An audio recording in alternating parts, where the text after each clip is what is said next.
नकाब ड्रामे की अगली किस्त में आप देखेंगे कि बिलाल ने तो हैरान कर दिया 1 मिनट में ही ईमान से शादी की बात करके। जिस तरह वो मिठाई की टोकरे लेकर टंडो आदम गया इसके वालिद के घर, ये देखकर तो काफ़ी हैरत हुई कि एकदम से ऐसी क्या काया पलट हो गई बिलाल के अंदर कि वो इतना बड़ा कदम उठाने को तैयार हो गया। ये तो अंदाज़ा था कि वो ईमान को पसंद करता है, लेकिन ये नहीं पता था कि इतनी जल्दी वो शादी तक पहुंच जाएगा। मुझे तो लगता है कि तैमूर भाई की वजह से शायद ये कदम इतनी जल्दी उठा रहा है। कहीं तैमूर भाई ईमान के खिलाफ खेल ना खेलें, कोई साजिश ना कर दें। और शायद बिलाल का शक ठीक था, क्योंकि तैमूर इतनी आसानी से बाज नहीं आने वाला। इधर ज़हरा को अंदाज़ा है कि तैमूर आहत की बजाय ईमान के लिए परेशान है, किसी तरह ईमान को काबू कर ले। इसलिए तो सारी सारी रात घर से बाहर रहता है, ईमान के घर के बाहर इसका इंतज़ार करता रहा। लेकिन चौंका वो बिलाल के साथ पार्टी पर थी, इसलिए रात घर नहीं आई। और तैमूर की माँ को लगता है कि मेरा बेटा आहत के पीछे ख़वार हो रहा है, लेकिन ज़ारा को अंदाज़ा था, इसलिए तो सुकून और दवा मिलाकर तैमूर को सोने देती है। लेकिन जो ही वो उठता है और टाइम देखता है, परेशान हो जाता है कि ईमान तो अपनी ड्यूटी के लिए निकल गई होगी। इसलिए ज़ारा पर गुस्सा करता है और ज़ारा इसे बातें सुनाती है कि आप उस लड़की का पीछा छोड़ क्यों नहीं देते, आखिर चाहते क्या हैं आप। जिस पर तैमूर इसे वार्न करता है, तुम इस सब से दूर रहो, मैं जो कुछ कर रहा हूँ आहत के लिए कर रहा हूँ, वरना तुम्हारी ये छोटी छोटी गलतियाँ तुम्हें मुझसे दूर कर देंगी और मैं तुम्हें खोना नहीं चाहता। मुझे मजबूर मत करो कोई इंतहाई कदम उठाने के लिए। वो फिर से ईमान के घर पहुंच जाता है, क्योंकि इसके ऑफिस तो अब इसे कोई दाखिल नहीं होने देगा। लेकिन ईमान वहां से जा चुकी थी, इसलिए वो सारा दिन इंतज़ार करता रहा। इसके साथ बिलाल को देखकर तैमूर को शदीद गुस्सा आता है कि ये यहाँ पर ईमान के साथ क्या कर रहा है। अब बिलाल भी देख लेगा तैमूर भाई को और ईमान की सिक्योरिटी बढ़ाने की बात करेगा, जिस पर ईमान राज़ी नहीं होगी कि मैं अपना ख्याल खुद रख लूँगी। अब तैमूर गुस्से में घर वापस जाता है। बिलाल भी की मौजूदगी में वो अपने मकसद में कामयाब नहीं हो सकता। इसे अभी भी बिलाल के ओहदे का अंदाज़ा नहीं होगा। इसे लगता है कि वो मामूली ड्राइवर होगा या ईमान का सिक्योरिटी गार्ड। वो गुस्से में घर पहुंचता है जब ज़ारा इस पर नाराज़ होती है कि परसों मेरे सामने मोहब्बत और ईमानदारी की कस्में उठा रहे थे आप, और फिर ईमान की याद में वही हाल कर लिया आपने।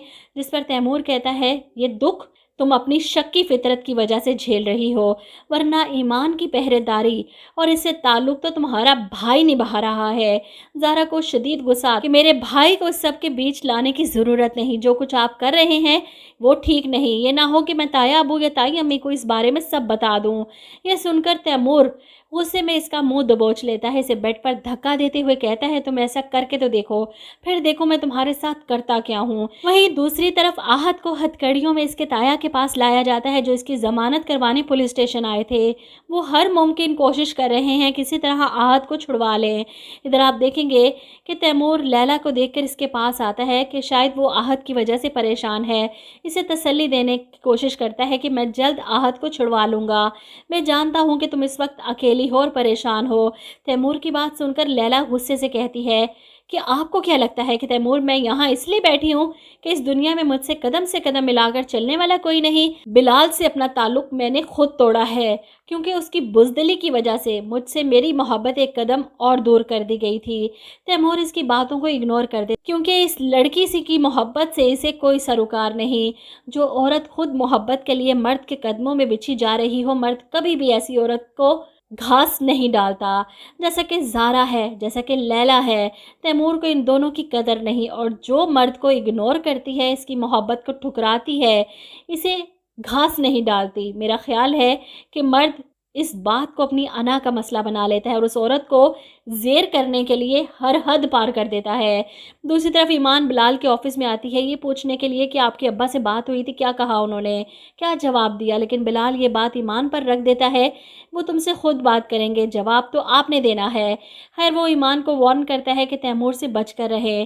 तैमूर जिस तरह ईमान के घर के चक्कर काट रहा है, किसी भी बड़े चक्रों में है। लेकिन ईमान बिलाल को इनकार कर देती है, मुझे अपनी हिफाजत अच्छे से करने आती है, आप मेरे बारे में फ़िक्र मत करें। लेकिन ईमान का यही ओवर कॉन्फिडेंस इसे एक बार फिर से ले डूबेगा।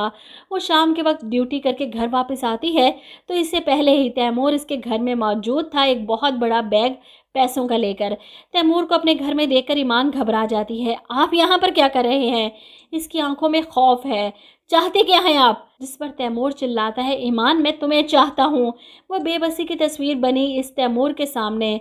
मुझे तो हैरत हो रही है ईमान को देखकर कि कितना कॉन्फिडेंस था इसे खुद पर कि मेरा कोई कुछ नहीं बिगाड़ सकता, लेकिन कितनी आसानी से इसके घर में कोई भी घुस आकर इसे डराने धमकाने की कोशिश करता है। तैमूर की इस जुर्रत पर ईमान भी इसे धमकाने की कोशिश करती है, अपने ओहदे का रौब झाड़ते हुए, जिस पर तैमूर 1 मिनट में इसके गुस्से को झाग की तरह बिठा देता है कि तुम मेरे पास आ रही हो या मैं बाहर खड़े मीडिया को बुलाऊं, फिर तुम्हारे रिश्वत लेने के चर्चे आम होंगे। ईमान टेबल पर पड़े पैसों के भरे बैग को देखकर घबरा जाती है। तैमूर ने इसकी गिर्द ऐसा घेरा तंग किया है कि वो चाहकर भी कुछ नहीं कर सकती, और मुझे लगता है कि यहाँ पर भी बिलाल ही है जो पल पल की खबर रख रहा है इसकी। वही बचाएगा ईमान को। आकर इस साजिश थे और तैमूर के सामने तब जाकर इसकी हकीकत खुलेगी कि बिलाल डिप्टी कमिश्नर है, क्योंकि अब तक बहुत हो गया। अब तो सच सामने आ जाना चाहिए बिलाल का। आप लोग क्या कहते हैं इस बारे में? कमेंट करके ज़रूर बताइएगा।